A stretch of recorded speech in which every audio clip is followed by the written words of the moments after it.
She said it on a Sunday afternoon in her kitchen, standing at the counter with flour on her hands and the radio playing something low and old from the small speaker above the window.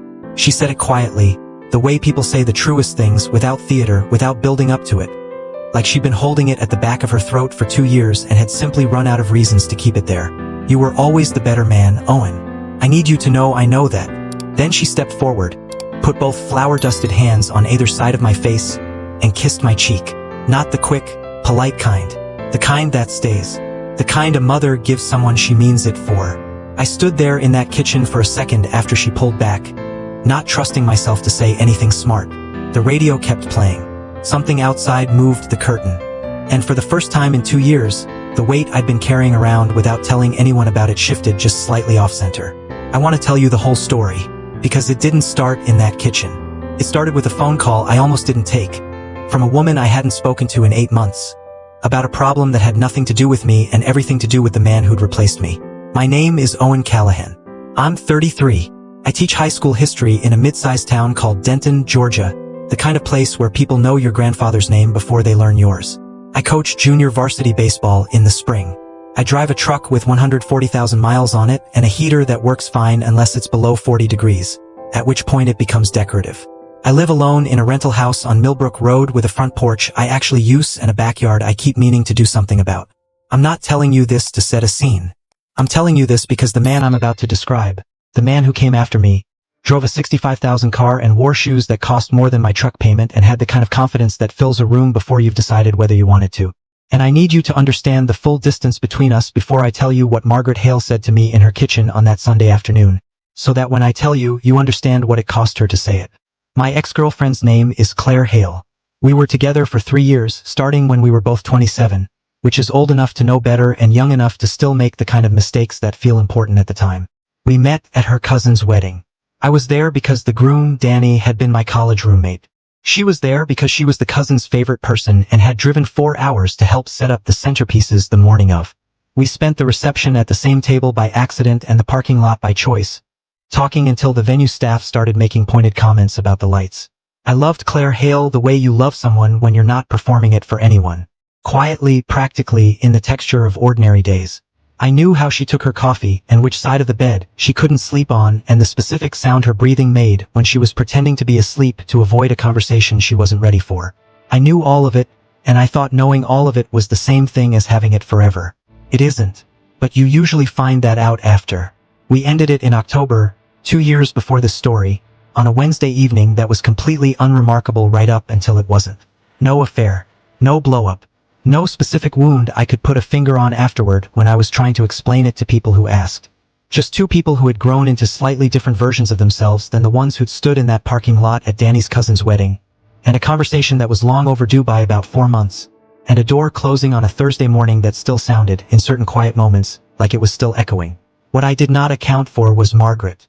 Claire's mother had liked me from the second weekend I drove down to meet her, when I'd shown up with a jar of her favorite locally grown honey that Claire had mentioned once in passing 3 weeks earlier, and Margaret had looked at that jar and then at me with an expression that said she was doing rapid upward revisions on whatever she'd been expecting.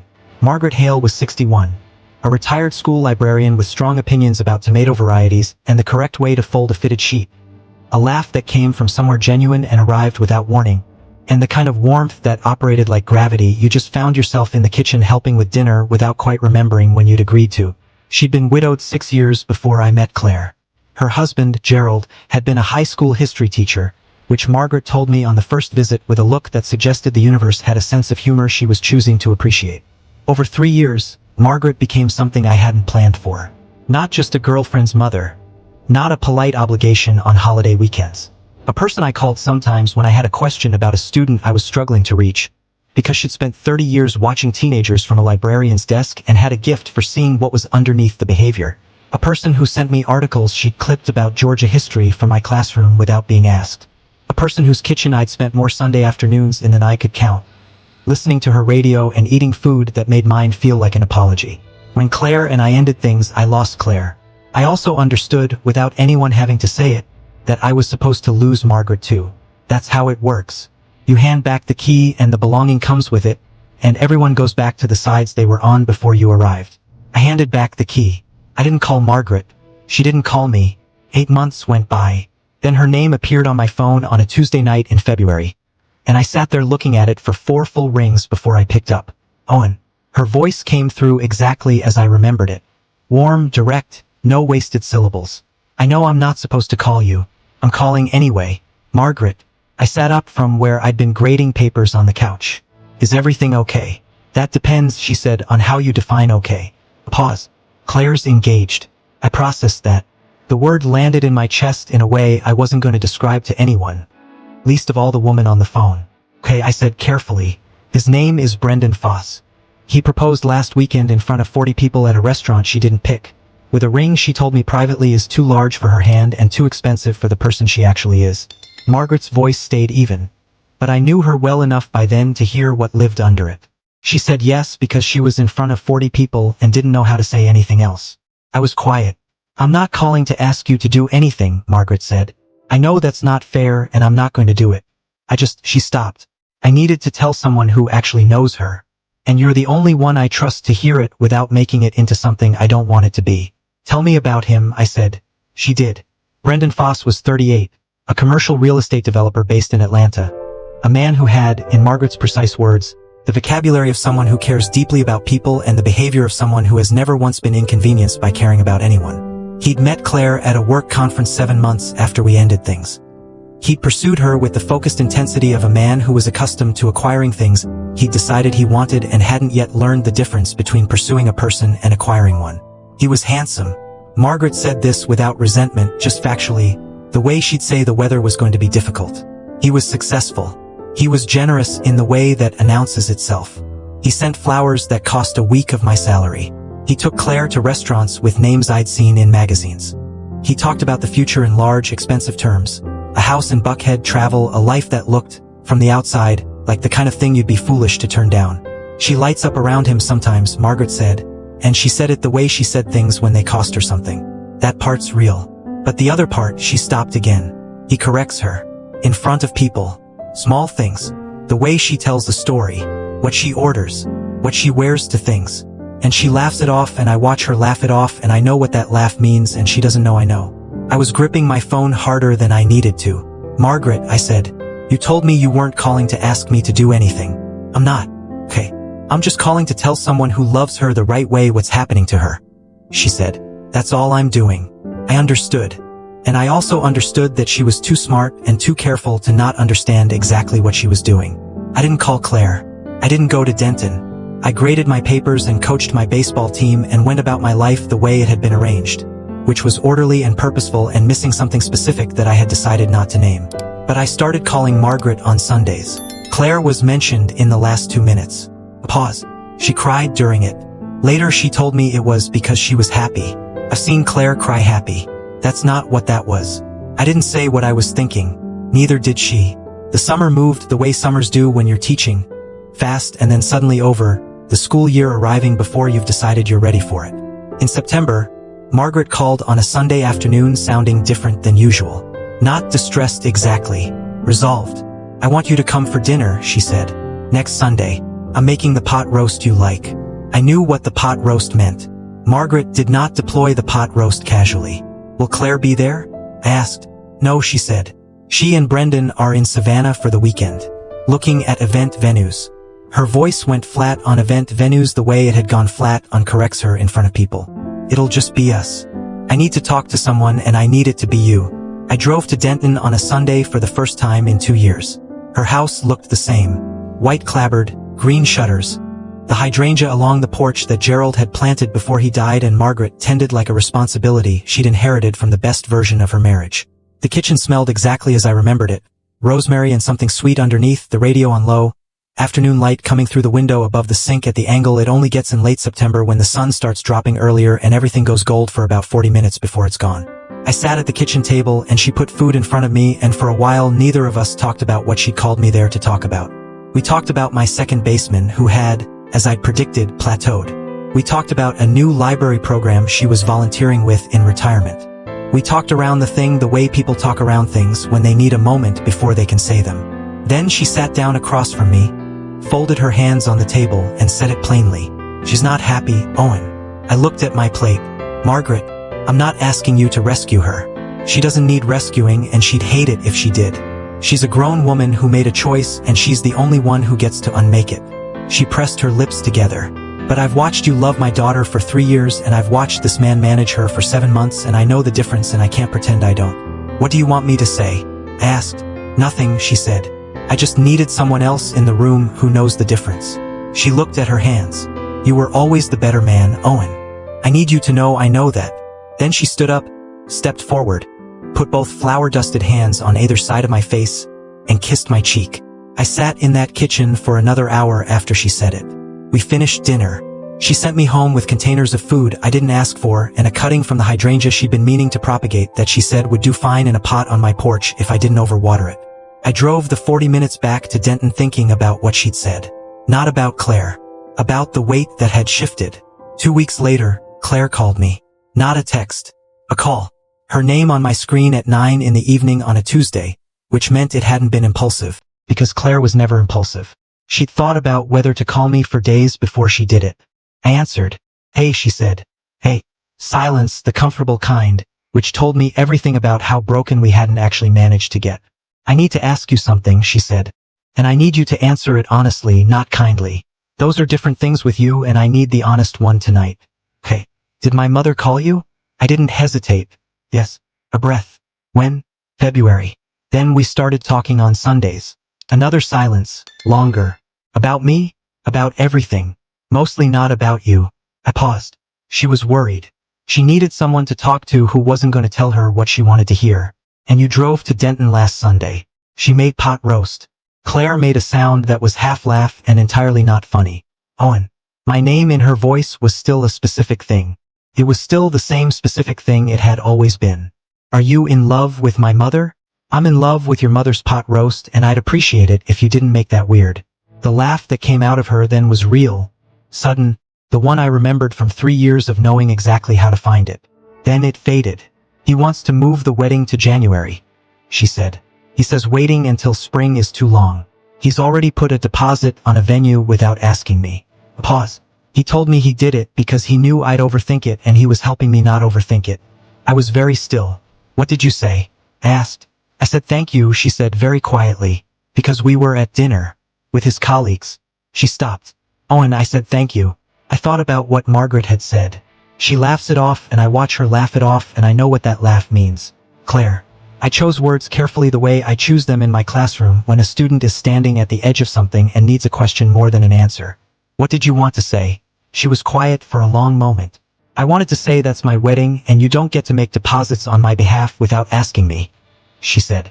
I wanted to say that I've been saying thank you to you in public for 7 months when what I actually mean is stop. Her voice was steady but thin, the way a wire goes thin right before. I don't know when I stopped knowing how to say the real thing. You're saying it now, I said. To you, she said.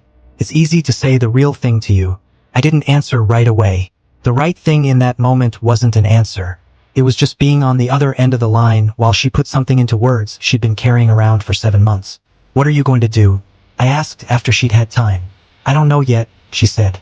But I think I've known for a while that I have to do something. Pause. Owen, do you still? She stopped herself. Started again differently. Was my mother right? When she called you in February. Was she right about what she was worried about? Your mother is usually right about most things, I said carefully. That's not what I asked. I looked at the ceiling of my rental house on Millbrook Road. Yes, I said. She was right. Claire didn't say anything to that. But she stayed on the line for another 20 minutes while we talked about nothing in particular, my second baseman, her job at the landscape architecture firm where she'd been working for 4 years, a book we'd both read once that we'd argued about and never fully resolved. The ordinary things. The things that had always been easy. When she hung up, the house felt quieter than it had before she'd called. The specific kind of quiet that has a shape to it. He showed up in Denton the following Saturday, which told me Margaret had said something to Claire, and Claire had said something to Brendan, and Brendan had driven down from Atlanta with the focused energy of a man who'd identified a structural threat and was there to address it. I knew because Margaret called me Saturday morning. He's here, she said. Margaret. He's charming, she said. He's being very charming. He brought wine and he complimented the hydrangeas and he's sitting in my living room asking Gerald's questions with Gerald's photographs on the wall and smiling at all the right moments. Her voice was steady and quiet. Owen, will you come? You know I can't just appear in your living room when your daughter's fiancé is there. I know, she said. But Claire asked me to ask you. I drove to Denton. He was taller than I'd pictured. Of course he was. He was the kind of tall that reads as authoritative in a room before you've assessed anything else about him. When I walked through Margaret's front door, Margaret had texted me to use the side porch, which I'd done 100 times, which meant I came in through the kitchen the way I always had. Brendan was already standing up from the couch with his hand extended and a smile that had been calibrated to communicate I'm not threatened by this. You must be Owen, he said. Claire talks about you. Good things, hopefully, I said, which was the expected line, and I said it because sometimes the expected line is the right one and fighting it wastes energy you'll need later. She says you're a history teacher, he said. That's admirable.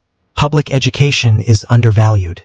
The way he said it made public education sound like a charity he was being generous about. Claire was in the kitchen doorway. She looked at me the way she'd looked at me in that parking lot years ago, like she was checking to confirm something she'd already decided. I gave her one small nod, which we'd always been able to do, speak across rooms without words. She nodded back. Brendan ran the room the way I imagined he ran meetings.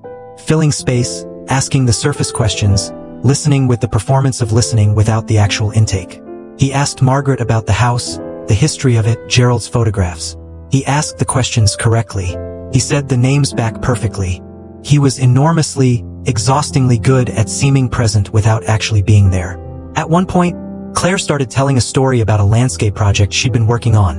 A residential redesign with a difficult site grade that she'd solved in a way she was clearly proud of. She was 2 sentences in when Brendan put his hand on her knee and said, "The short version, love, we don't need the technical details," with a smile that told the room he was managing the conversation for everyone's benefit. Claire stopped talking. I watched Margaret's hands tighten once around her coffee cup and then release. Actually, I said, I'd like to hear it.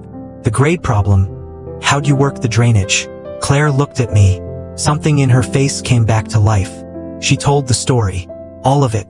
The technical parts and the creative parts and the part where she'd found an unexpected solution by looking at how a similar site in the 1940s had been handled before modern equipment changed everything. It was a good story. It was a genuinely interesting problem with a genuinely elegant answer, and she told it well.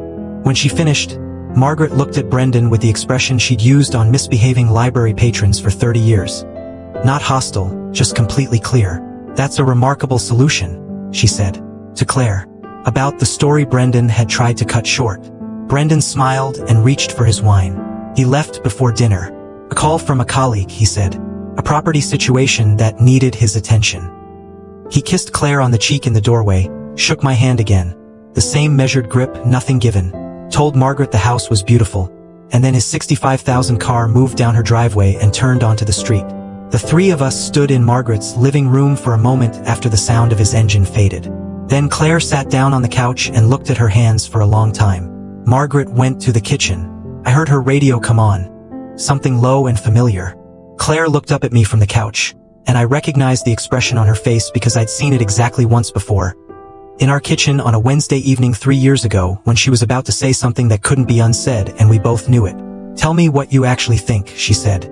Not the version where you're being careful with me. I think you know what I think, I said. I want to hear you say it. I sat down in the chair across from her.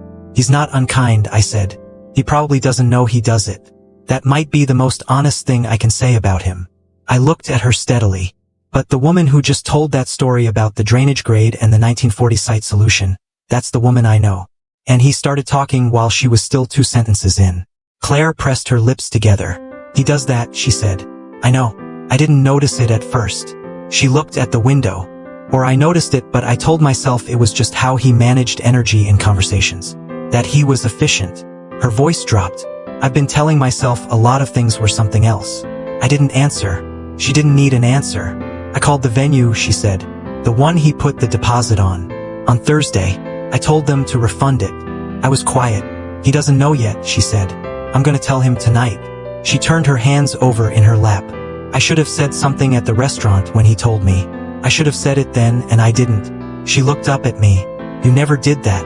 You never finished my sentences or edited my stories or thanked me on behalf of both of us for things you'd already decided.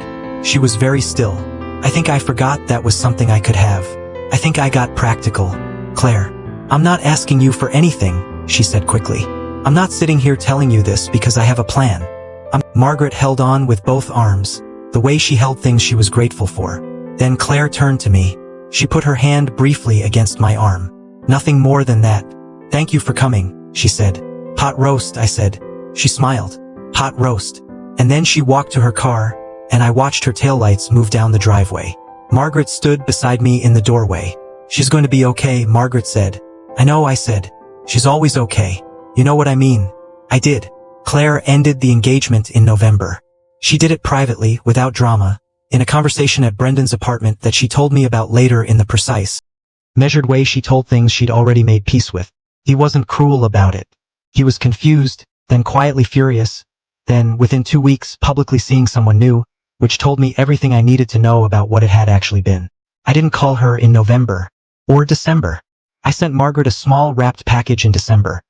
A book on Southern garden history she'd mentioned wanting, and got back a card in her handwriting that said simply, Spring is coming, Owen. The hydrangea cutting is doing well on my end. I hope yours is too. Mine was. 3 leaves, doing fine on the porch. In January, my phone buzzed on a Tuesday evening. Claire, do you still go to the diner on Mill Street on Saturday mornings? I looked at the message for a moment. Every week I wrote back. 8 o'clock. Bad coffee, good eggs. 3 dots appeared. Disappeared. Appeared again. I'll be there at 8:05. Don't be early and make it strange. I was there at 7:58. She arrived at 8:03 and slid into the booth across from me like no time had moved, except we were both 2 years different in the ways that actually count. The ones that only show if you've known someone long enough to see them. She ordered what she always ordered. So did I. The coffee was as bad as advertised. The eggs were exactly right. We talked for 3 hours. Not about Brendan. Not about the 2 years in between. About the drainage grade solution which had won a regional design award that her firm was quietly proud of. About a student of mine who'd just gotten a full scholarship and hadn't believed he was going to until the letter arrived and then had cried in my classroom while pretending he wasn't. About her sister's new baby and my second baseman, who had transferred schools and was apparently thriving somewhere with better infield dirt. About the things that had happened to us while we were both busy being apart. When we walked out into the January cold, she stopped on the sidewalk and looked at me with the same direct clarity she'd always had. The thing I'd loved first. The thing no one else in her life seemed to want to make room for. I don't want to be practical again, she said. Not about this. You don't have to be, I said. I know. She tilted her head slightly. That's a very you thing to say. Is that good or bad? It's the best possible thing, she said. And then she stepped forward and kissed me. Not on the cheek. Not carefully. The kind of kiss that has 2 years of patience in it and no remaining interest in anything except being exactly what it was. Afterward she tucked her hand into my jacket pocket. Her hands were always cold, that had not changed, and we walked to her car in the January morning without needing to fill the quiet with anything. She drove.